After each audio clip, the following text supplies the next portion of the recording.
Hello, my name is Jacob Toddson and welcome back to the Wisdom of Odin. Today we're going to be talking about Germanic folklore, something I haven't covered too much on this channel, despite living in Germany for roughly a year.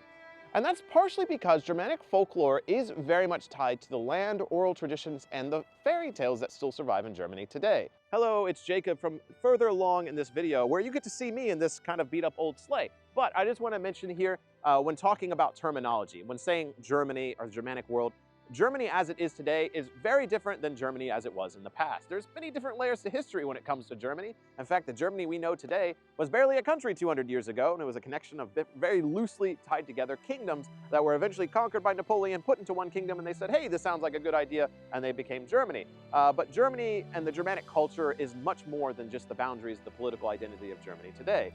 Germanic culture spreads into the Alpine region, into Austria, slightly into the east, and then, of course, up to the north, where it kind of mixes with Scandinavian and Nordic tradition. And so it's something that's really hard to talk about. And so just know for this video, when I'm talking about Germanic culture, Germany, I'm not just necessarily talking about Germany as it stands today as a political and national identity. I'm talking about Germanic culture, and this is not necessarily a hard border thing. There's not a line in the sand that says, haha, you've crossed into non-Germanic culture. That's very blended in the regions and the areas and the edges around what is Germanic, Scandinavian, Slavic. It's a really messy thing, it's really muddled, and so it's something we're going to be discussing in this video a little bit. And so just know that me as a YouTuber creating this video, I am not 100% authority on Germanic culture. I am obviously American. I, have a very limited experiences of the world and do research, but I really just like making these videos for you, doing this research and sharing my experiences, my thoughts with you, the viewer, and know that I'm not 100% authority, I'm not 100% the truth, and these are my opinions, and I hope you find this video entertaining and enlightening, and I want to know your thoughts down below on everything I talk about in this video. So now, officially with that, let's get to this conversation on Germanic folklore and tradition when it comes to the winter season, and eventually you'll see me in this sled talking about the wild hunt.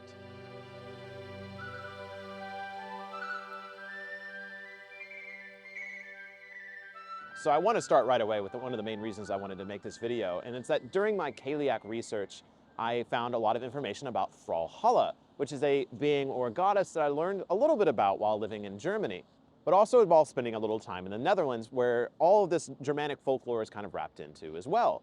So Frau Holle is a mythical woman being that appears in many different versions of Germanic folklore, and seems to be steeped in a lot of the origins of the evil stepmother, the winter queen, and a lot of the other traditions that we still see survive within even Disney movies today. Frau Holle has a combination of both beauty but also hag-like qualities, very similar to that of the Kaliak. The main legend that survives when it comes to the Brothers Grimm is a story about Frau Holle kind of being this evil hag woman, and that two girls go to stay with her and are basically sent away to her. There's a good girl and a bad girl, a lazy one and a pretty one. The pretty one is very hardworking, she is very much caring, and she receives blessings from Frau Holle. And then there's the lazy one who receives punishments from Frau Holle. And one of the chores of the girls as the servants of Frau Holle is that they have to shake her feather pillow, and that by shaking her feather pillow, it allows the world to have snow. And so the legend behind snow is that it's the feathers from Frau Holle's pillow. This is actually something what I saw in the Efteling in the Netherlands, is they had a display of Frau Holle like shaking the feather pillow. And so there's also maybe her shaking the feather pillow, but regardless, is this legend of the hag's pillow being the creator of snow. Now, I've been saying the hag, but this is not necessarily a name that I've seen tied to her, but I have seen stories of her being both old and young and beautiful and winter-like, and so there definitely is this dichotomy of beauty and old age contained within the Frau Holle legends as well. As discussed by the Grimm's brothers, I think specifically Jacob Grimm, her name, Frau Holle, he believes is connected to the Germanic goddess Holda, and then there's also many other names tied to Frau Holle as well, including Perkta and Berkta, which are southern counterparts or southern names to Frau Holle. And with that also comes Frau Fasta, another name of the southern region, suggesting that there are multiple different versions of Frau Holle, or at least this winter Germanic goddess. Now, like with anything when it comes to folklore or fairy tale research, there's a lot of interpretational differences, there's a lot of different accounts, a lot of different types of stories. So all of this information is really difficult to find. And so when I see something online seeing that Frau Holle may be connected to a being in Scandinavia, I only found one account of this online, and I don't know if this is actually correct. But I do find it interesting, as that Frau Holle might be a queen of the Huldrefolk, or the Huldefolk, which is essentially the elves. And that brings a whole nother thing, is that her being the queen of the elves, because that sounds pretty Celtic to me, is that you have a goddess that is connected to the elves and the fairy realm. There's many connections to the Celtic world there. And so this again begs this connection to the Cailleach. We have Frau Holle, who's connected to the winter. You have her being beautiful and old at the same time. You have her like kidnapping children and enslaving them and making them work. This is all stuff that the Cailleach is also wrapped into. And the Cailleach has multiple different counterparts. And then you have the fact that Frau Holle is very tied to the Alpine region, the mountains. And the Cailleach is tied to the mountains. And I know some people online have commented on videos saying that, you know, me pushing these connections between things is unnecessary. But when looking at comparative mythology, this is something a lot of different scholars have done. And for me, looking at this from like kind of a clean lens, like I legitimately am doing this research and I'm like, whoa, look at these connections, this is amazing. And obviously I understand there's a lot of nuances to the cultural differences between the Germanic and the Celtic region. But when we look at what the term Celtic covers, it's a really bad term, one. But when looking at the culture of the Celts, it's really widespread when it comes to the artwork, and I think the folklore and fairy tales as well. I like to look at the things that we have in common. And people in the past, winter sucked. And they had this concept of beauty and old age. Winter is beautiful, but also it's very savage. And so I think having a goddess that represents both the beauty and the savageness of winter, I think is really fitting.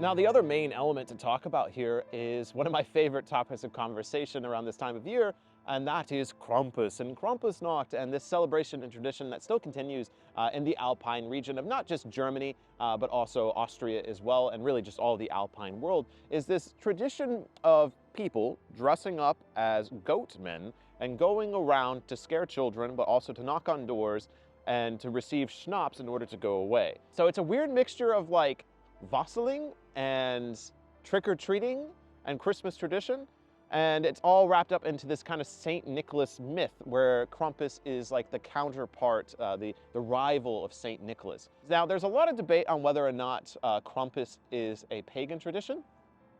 From what I can tell, and I remember doing my research for my video on Krampus is very much steeped in Germanic folklore and very much a part of their culture, but its pagan origins are pretty shrouded in mystery if it was pagan. Now, what more than likely Krampus represents is a combination of a lot of pagan customs and ideas that have been transformed into the identity of Krampus, which obviously is more of like a devil goat man. And so a lot of the pagan traditions, of course, being leveled as like, you know, Satan worship and things like that, and, wrapped together into this devil iconography. Now, just because Krampus is like an evil form and, you know, St. Nicholas is the good form, there still is the concept of evil and evil monsters and creatures within Germanic and Nordic and Celtic folklore, even in the pagan era. Just because, like, you know, we look at this channel, you know, me, myself, and look at this research looking for the pagan origins of things, just because something is pagan in origin doesn't necessarily mean it's a good thing. And so that's my argument for Krampus for this video, is that even though there's this debate of the origins of Krampus, even if he is pagan in origin, there's a chance that Krampus is in fact just an evil thing. And the traditions that we celebrate today and the Germanic people still celebrate today are still looking at that evilness of a tradition long past. I do also want to mention here with Krampus is there's another festival that is similar to Krampus, and it's a German name I have trouble pronouncing, but it's Perchtenlauf.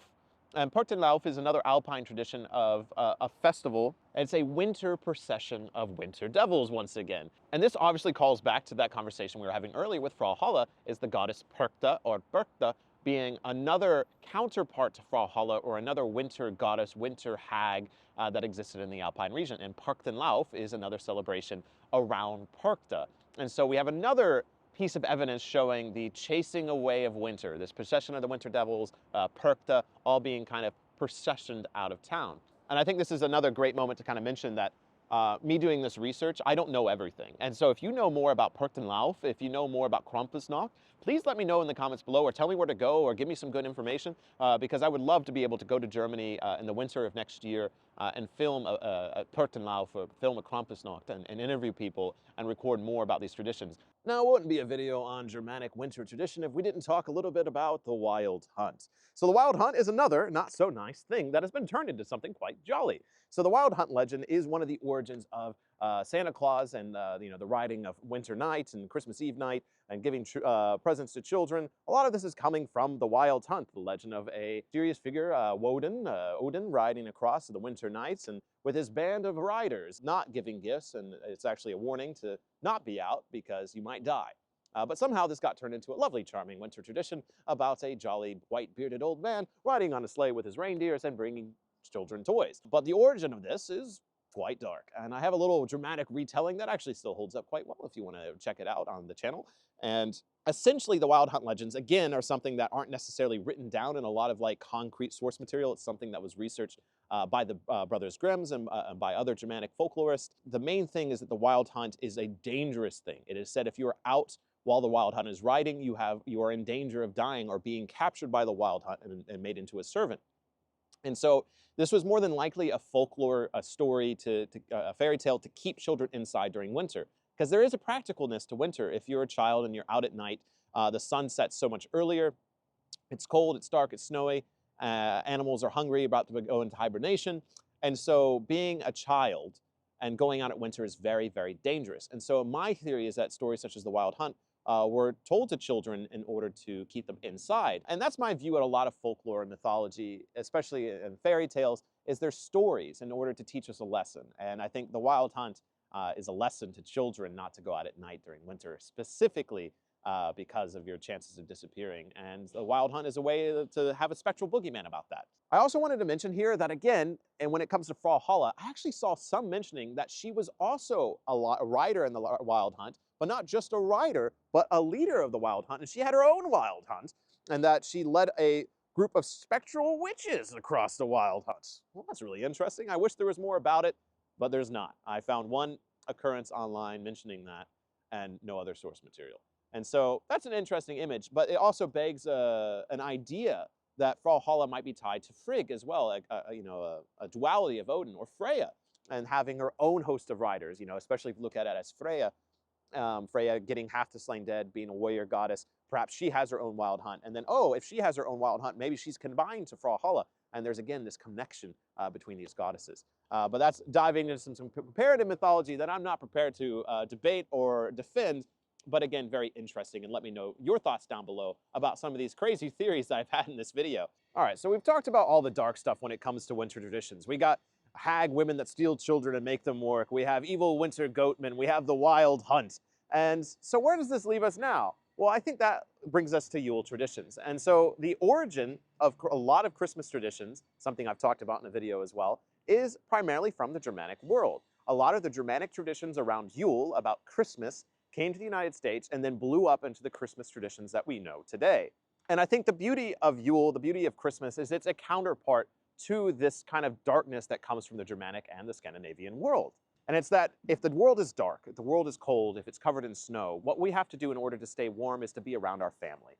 And so I think when looking at winter traditions of the Germanic world, I think we have to look at the warmth that is created by family. Now, again, I lived in Germany for some time, and I wouldn't necessarily call the Germans a very warm people. But when looking at the interconnectedness of family, that's the difference, is the northern world, the Germanic world, is once you're part of that family, once you're part of that friendship, you are a part of it for life. And being a part of Germanic family is something that's really beautiful, and something that I was able to experience to some degree, is that the love between family is so genuine and so pure.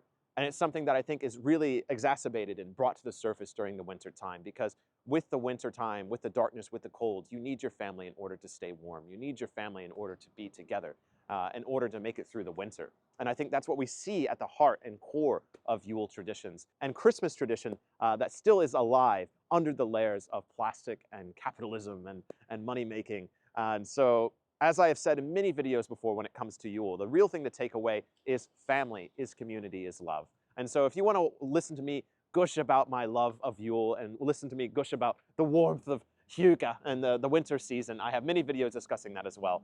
But for the sake of this video, when looking at Germanic tradition from this time of year, even though the German people on the exterior are admittedly a bit cold and a bit frosty, at their core, a lot of the warmth of Germanic tradition is in the family, and I think a lot of that is contained within Christmas and Yule tradition.